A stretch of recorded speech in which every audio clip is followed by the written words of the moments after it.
And moving on to our last story, in South Africa's Mpumalanga, the planned transition of a coal-fired power plant into a hub of renewable energy is facing a host of challenges. Numerous people lost their jobs after the closure of the Komati coal power plant in 2022. Many of its former employees are yet to find new avenues of employment. For those without jobs, the hope for a greener future is marred by a financially challenging present. Our next story gets you all the details. Once a symbol of South Africa's energy strength, the Komati coal-fired power plant has been silent since its closure in 2022. The shutdown was hailed as a step towards a greener future. The coal plant was supposed to be repurposed into a hub for wind and solar energy generation. But 2 years later, the reality is far from what was promised. The construction for wind and solar energy generation is yet to begin. The promised future was to be fueled by renewable energy. That promise looks extinguished within the walls of this shuttered power plant. After the power plant's closure, many lost their jobs.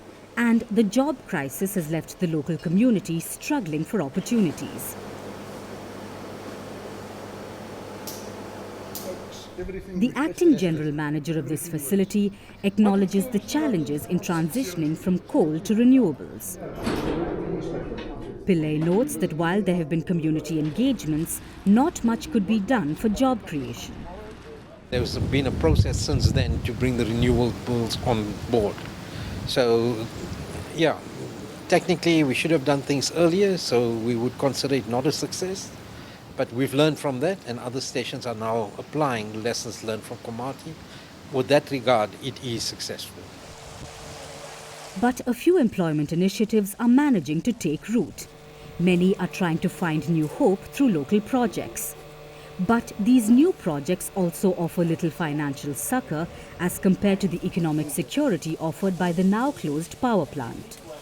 I don't see much. It's just those small jobs on those days. They cut grass and get paid. But I don't see much that has been done for the community of Komati since the power station closed. I have not seen anything. Yet for many, the new projects provide a crucial lifeline.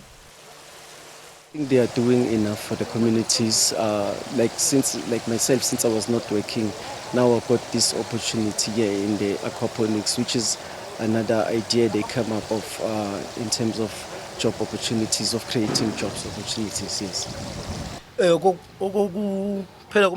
When we lost our jobs here at Eskom, it troubles us in a big way as the community of Komati, because there's people also who came out with nothing in the end, and that was very bad. We did not like that, and even now we don't agree with that.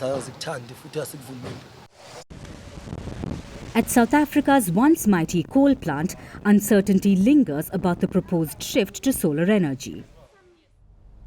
But this patchy energy transition has become an important lesson for future plans for non-renewable to renewable energy transition across the world. Washington is all set for a presidential battle like no other. In less than 90 days, it's either going to be him or me sitting in the Oval Office. Kamala Harris versus Donald Trump. All we want is one simple thing: get out on Tuesday. A vice president versus a former president. As we head towards election night, Vantage will be live from the heart of the action. Speaking to voters in this final stretch, I'm still very undecided. Very close presidential race. Tracking the campaigns as they make the last push. From exclusive ground reports to in-depth analysis, this is your one-stop destination for the presidential race. Join us on this special edition of Vantage, live from the White House in Washington, D.C.